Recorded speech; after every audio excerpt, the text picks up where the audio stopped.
Eu sou Maria Elísia Borges.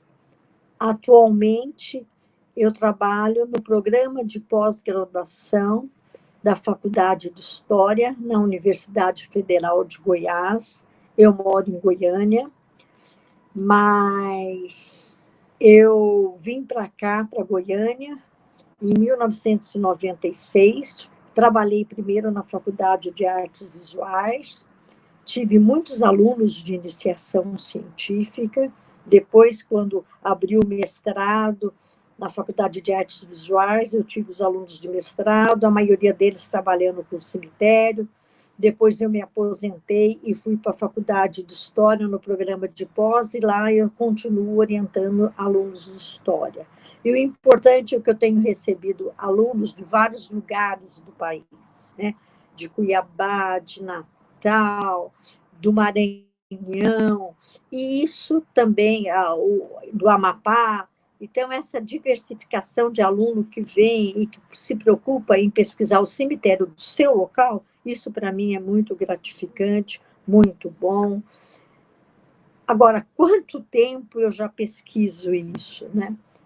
Bom, há muito tempo. Eu terminei o meu doutorado em 92, e a partir disso eu nunca parei. E sou também pesquisadora do CNPq, né? Tem aqueles níveis lá, A1, A2, A3, aquelas coisas, aquela numeração lá que existe. E eu tenho bolsa do CNPq porque eu tenho sempre um projeto sobre imagens da arte funerária no Brasil. E cada período, de 4 em 4 anos, eu focalizo numa coisa diferente, mas sempre o cemitério.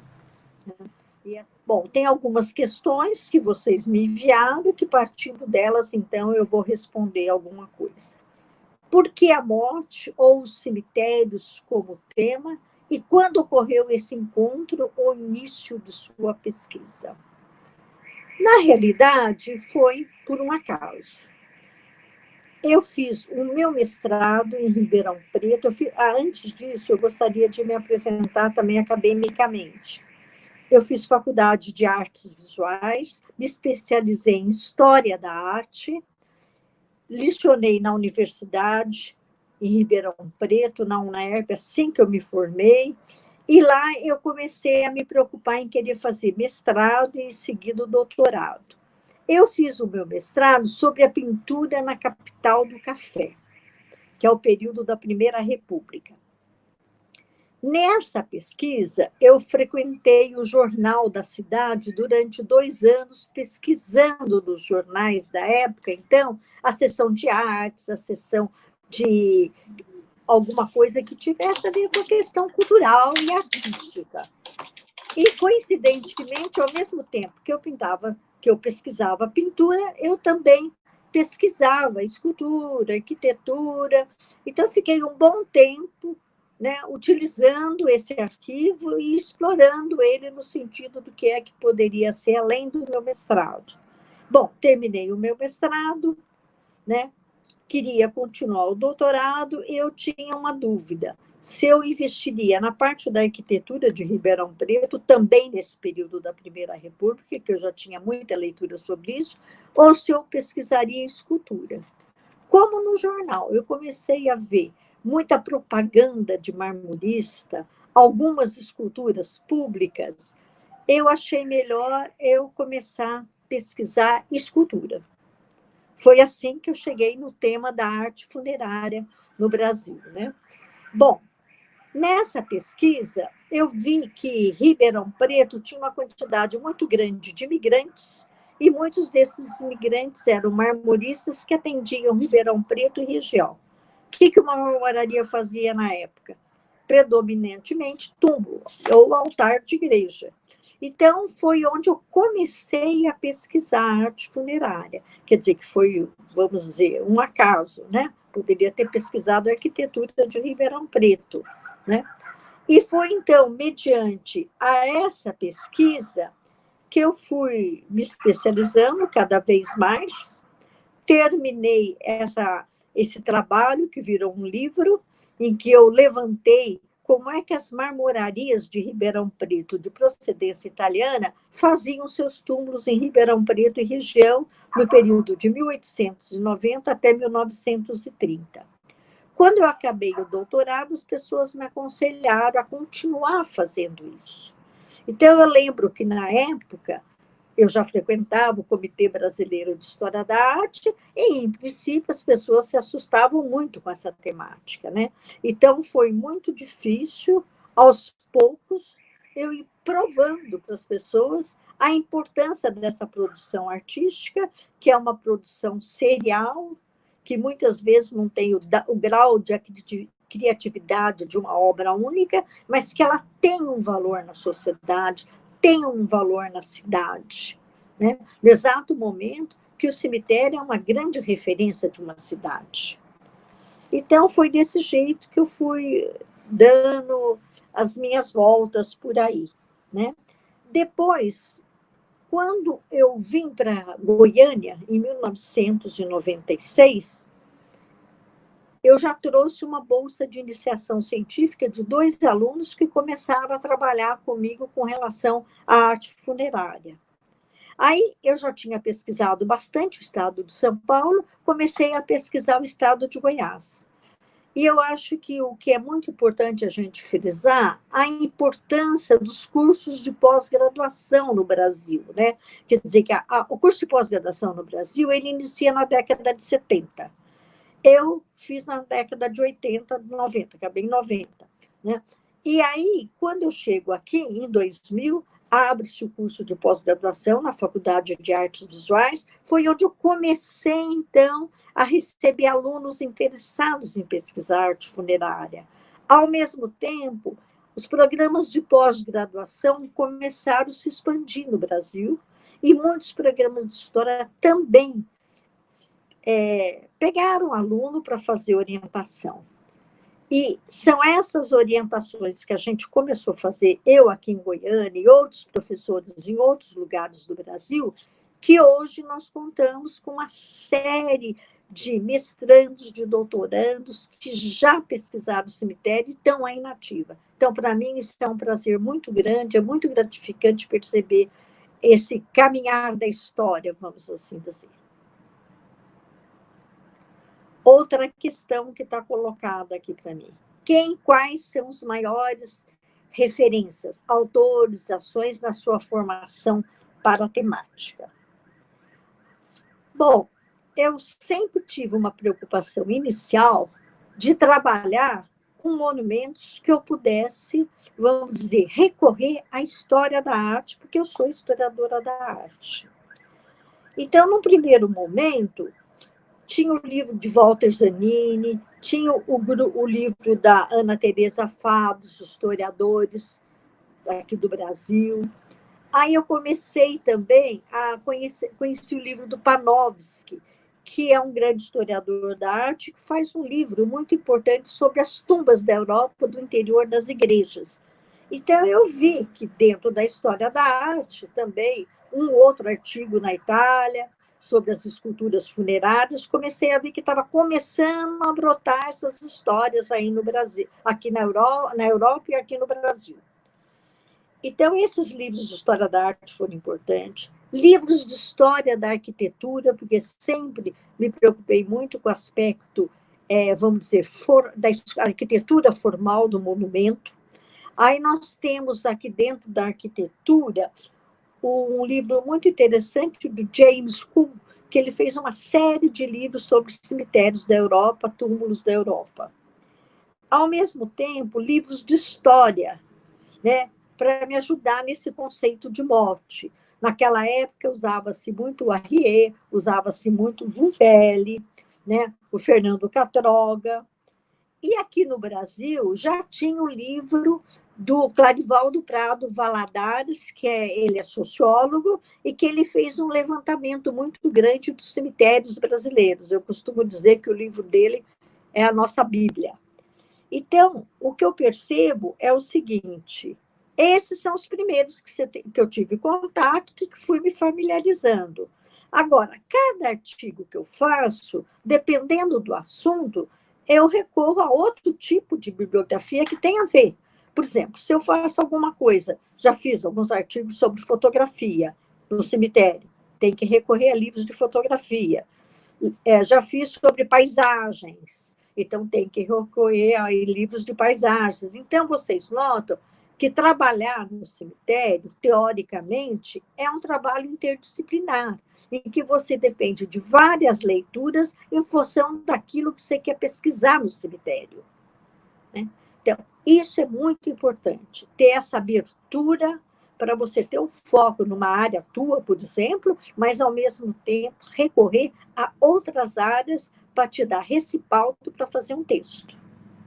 Então, já fiz sobre paisagem, já fiz sobre retratos, já fiz sobre bustos, só sobre esculturas, fiz sobre o monumento como um todo. Então, cada vez você vai buscando outros elementos teóricos para te ajudar a recorrer. Por exemplo, agora eu estou muito preocupada em pesquisar a arquitetura vernacular no cemitério e o patrimônio modesto, que é um termo que até o Gutierrez fala sobre esses túmulos simples que existem no cemitério, né?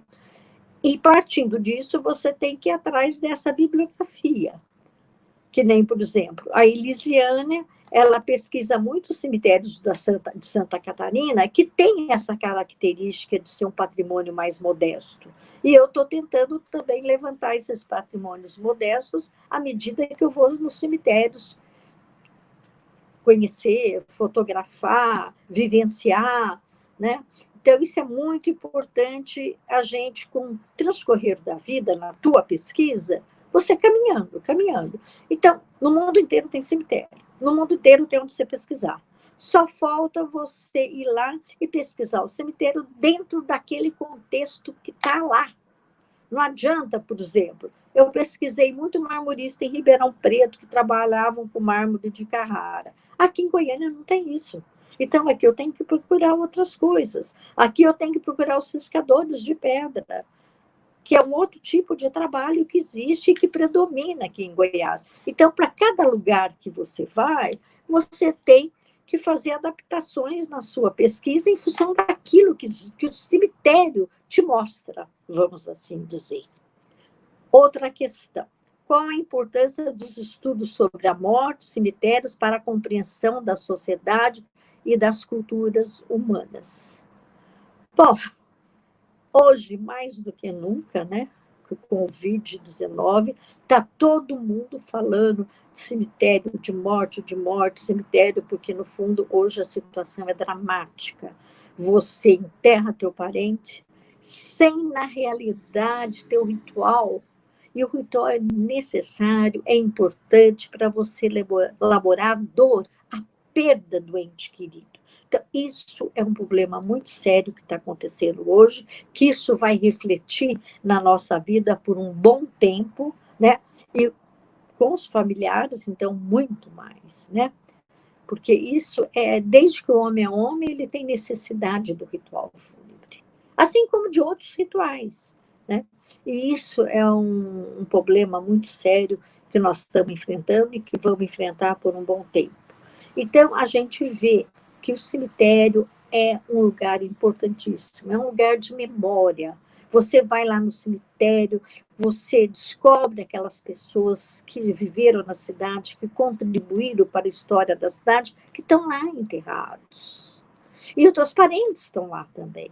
Então, isso é importantíssimo. Não tem jeito de você achar que o cemitério passa despercebido. Não tem jeito. Né? Agora, é lógico, tem culturas que valorizam mais, tem culturas que valorizam menos. Então, a gente vê, por exemplo, a gente frequenta muitos encontros do pessoal da América Latina e a gente percebe que a América Latina tem uma consideração maior para os cemitérios, né, do que no Brasil. A gente vai na Europa, existe lá uma associação na Europa que se preocupa bastante também em preservar os cemitérios, a maioria dos cemitérios deles são particulares, então essa é a vantagem dos cemitérios estarem mais estruturados que os nossos. Mas assim, não tem como, você tem necessidade de saber onde o teu parente está. Isso é necessário para o vivo. Ele tem que elaborar o luto, não tem jeito. Bom, algumas histórias de cemitério preferida, né? Bom, quando eu comecei a pesquisar o cemitério e entrar mais nessas questões, aí eu lembrei, por exemplo, da minha infância. Eu morava em Assis, minha irmã tinha o hábito de toda segunda-feira ir no cemitério fazer novena, né? E lá em Assis tinha vamos dizer, uma estação de trem e tinha o caminho do trem, estação de trem e o trilho, né? E da minha casa para ir no cemitério, eu ia com ela de companhia, que ela queria que fosse, e aí nós íamos pela essa trilha do trem, e eu ia brincando, pulando. Então, para mim, de repente, eu descobri que eu estou fazendo uma coisa que na infância me era muito familiar, né? Então, eu acho que isso é muito importante, né? Agora, sim, fazer pesquisa de campo em cemitério tem de tudo. Então, por exemplo, uma vez eu fui no cemitério do Caju, lá no Rio de Janeiro, minha amiga foi comigo, né, que ela estava pesquisando uma coisa e eu outra, a gente foi junto nas pesquisas. Estava tirando foto de uma capela, de repente, levei um susto que saiu uma coisa de lá, que nós saímos correndo, que nem umas doidas. Na realidade, era um gato, porque no fundo do cemitério tem muito gato. Né? Então, isso é uma coisa que depois a gente riu, achou engraçado, mas na hora a gente correu. Tem outras coisas que também a gente faz, né? Que hoje eu não faria, nem sei, mas naquela época eu fiz, né? Eu fui no cemitério no México, no cemitério dos franceses, e não podia tirar foto. Mas imagina, eu estava tirando foto.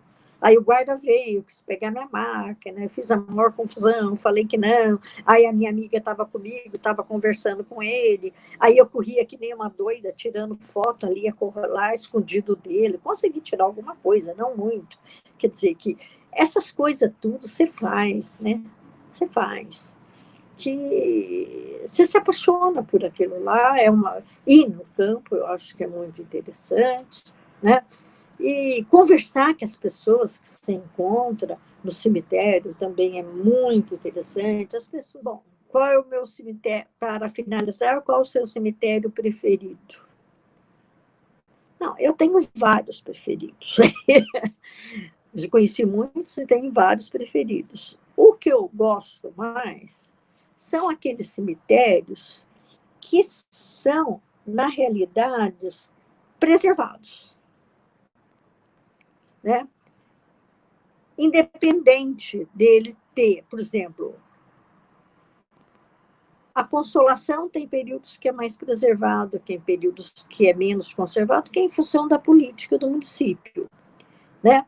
Mas, às vezes, você vai num cemitério simples, que é bem preservado. Por exemplo, eu acho que esse trabalho que a Elisiana faz lá nos cemitérios, né, étnicos alemães, lá na Santa Catarina, ela faz um levantamento que, na realidade, favorece os proprietários a cuidar do cemitério.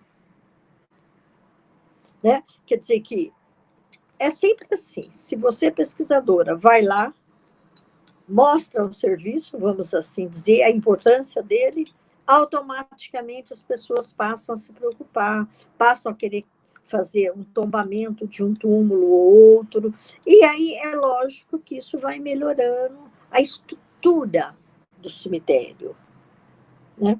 Agora, é lógico que no Brasil, pelo fato da maioria dos cemitérios serem públicos, então eles são mais desgastados. Agora, os cemitérios particulares, por exemplo, que eu conheci na América do Sul, eles são muito cuidados. Alguns cemitérios da Europa que eu vi também, que são muito cuidados, porque são cemitérios particulares. Agora, mesmo os cemitérios públicos, por exemplo, a Marcelina faz um trabalho muito interessante em Belo Horizonte. aí aquele cemitério já está sendo bem mais cuidado. A Clarice faz um trabalho no cemitério de Curitiba.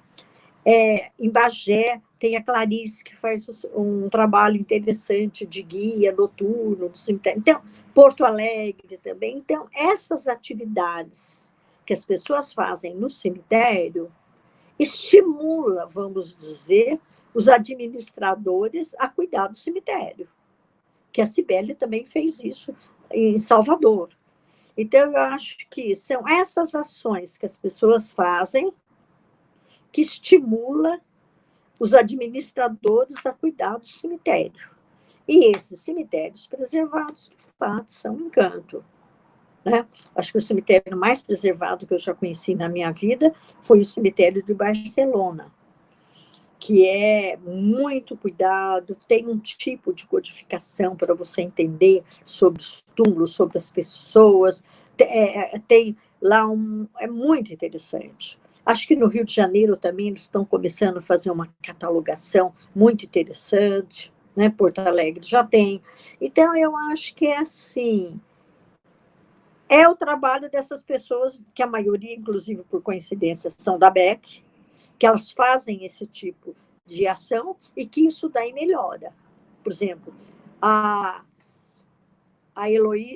Luísa está lá em Pelotas. Aí ela já tem alguns alunos pesquisando. O Deusair também já tem uns alunos pesquisando em Goiás. Então, é isso que é importante. Essa teia de aranha vai aumentando de tamanho e vai tendo mais pessoas para investir nessa questão patrimonial do cemitério. E é lógico que o resultado é passo a passo. Eu costumo dizer que esse tipo de pesquisa de campo é aquela coisa assim, de tijolo sobre tijolo. Não é demorado, não tem jeito de ser diferente. E, aos poucos, no Brasil, nós estamos ampliando esse estudo. Por exemplo, eu tenho uma aluna que está estudando o interior lá da Bahia, né? Eu tenho uma outra que agora vai estudar o interior do Maranhão. Eu tenho um aluno que vai estudar os cemitérios do Amapá, que são cemitérios simples, com características bem peculiares lá na região deles. E isso é importantíssimo a gente levantar. É lógico que no Brasil ainda falta muita coisa, né? Por exemplo, embora o pessoal da arqueologia, da antropologia trabalhe um pouco com o cemitério de índios, nós ainda temos muito que fazer com os cemitérios dos índios.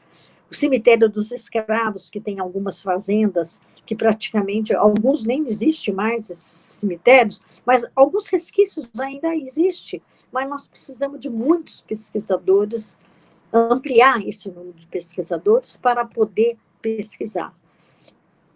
E, assim, eu me sinto muito feliz por já ter um grupo de alunos, né, que fizeram mestrado, que fizeram doutorado e que estão continuando esse trabalho.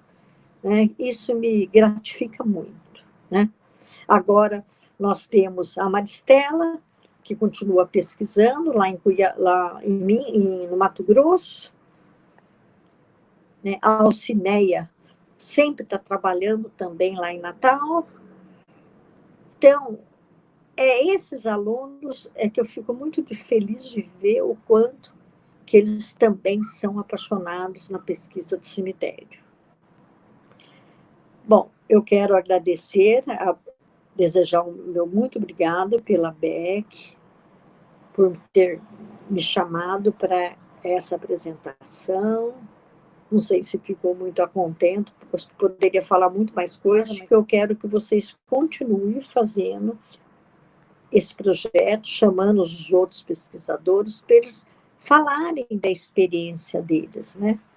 Quer dizer que essa dificuldade que nós temos de ir no campo por conta própria, com o nosso dinheiro, porque ninguém ajuda, né? Essas dificuldades existem mesmo. Os arquivos, de uma maneira geral, às vezes a gente tem muita dificuldade de ter acesso a eles, principalmente quando os lugares são menores, né? Então, por exemplo, agora eu fui na tese da Vivi, e lá no Vale do Paraíba, eles impediram ela de visitar o arquivo, de pesquisar no arquivo da igreja. Então, isso são dificuldades que a gente passa mesmo, mas hoje a gente passa uma, amanhã a gente passa outra. O importante é não desanimar, ter persistência, que eu acho. E eu acho que, por exemplo, o que a BEG foi quando a gente começou, e o que é a BEC hoje, nossa, né? É uma maravilha, né? Quer dizer que quadriplicou de tamanho, e isso significa que quadriplicou as pesquisas também, né? Então, vamos dizer, o Brasil já vê isso de uma outra maneira. E muito obrigada por me convidarem, agradeço muito, foi sempre um prazer